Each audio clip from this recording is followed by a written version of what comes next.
Per eficiència energètica s'entén tot allò que provoque o qualsevol acció que tingui referència sobre l'estalvi energètic.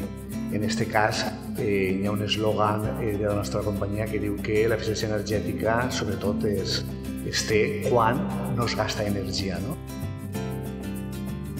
Este projecte de mini-agents energètics el que pretén és realment conscienciar a la societat des dels més menuts, que al fi i al cap són els responsables del futur de la Terra en les pròximes generacions.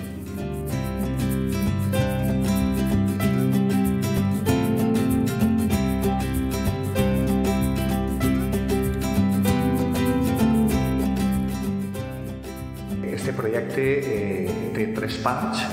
En principi, la primera part es realitza per part dels professors de les classes que hagin sigut elegides i consta d'una setmana en què els professors van introduint als seus alumnes els temes d'energia i sobretot d'energies renovables. També fer-los distingir quines energies són renovables i quines energies no són renovables. En aquest cas, molt fàcil, quines són energies netes i quines d'alguna forma contaminen.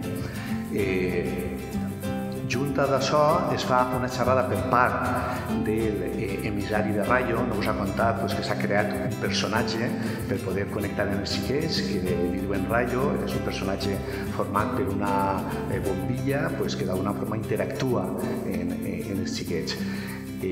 La xerrada està per iniciar els xiquets dins del que seria el context de l'activitat de mini-agents energètics queda emmarcada dins de que aquesta persona, el que és l'emissari d'aquest personatge de Rayo, i el que intenta és, mitjançant una presentació, aclarir als xiquets tots aquests conceptes i entregar-los el material didàctic en els que ells van a treballar en els pròxims mesos.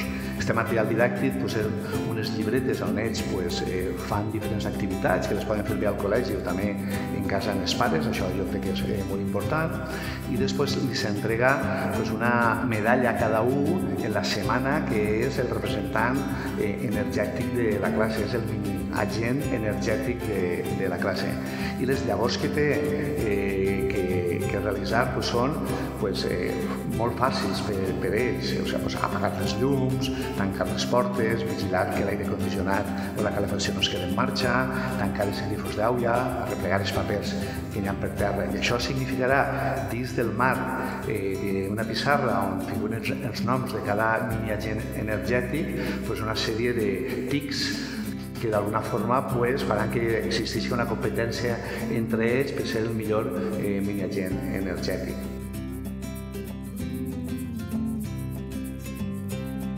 L'educació és una pata important per incidir dins dels més menuts en els temes d'eficiència energètica i sobretot en uns moments on realment després dels diversos acords internacionals veiem que tenim un planeta en crisi.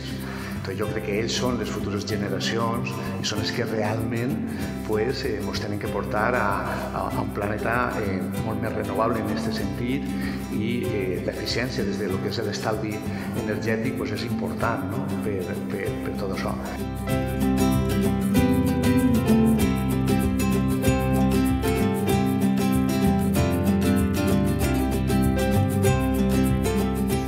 ¿Quién quiere ser superagente de la energía?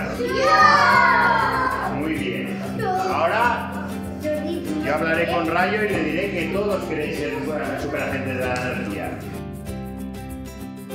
És una experiència en aquests moments pilot, és la primera experiència que tenim en tot l'estat espanyol, es porta així on tenia el col·legi, en aquest cas el col·legi Sant Josep, el primer de primària, i el que volem extraure d'aquesta experiència és un poc saber com es desenvolupa, com des del punt de vista pedagògic els alumnes són capaços d'interactuar per poder-la modificar si cal i fer que aquesta experiència que tenim així en la Vall d'Albaida, que tenim així on teníem per primera volta, es puga exportar a tot l'estat espanyol. El que intentem en aquesta experiència és traslladar aquests xocotets gestos als xiquets des del punt de vista de que el que estan aprenent en l'aula el puguin traslladar també a la seva vida habitual i sobretot a casa, no? Pues el tancar les finestres, el replegar els papers, el tancar les deixetes de l'àuia, el apagar les llums. Jo crec que són gestos que ells van interioritzant i que posteriorment, sabeu que sí que són molt canyeros en aquest sentit, trasladen inclús moltes voltes als seus germans majors, als seus pares i a la societat en general.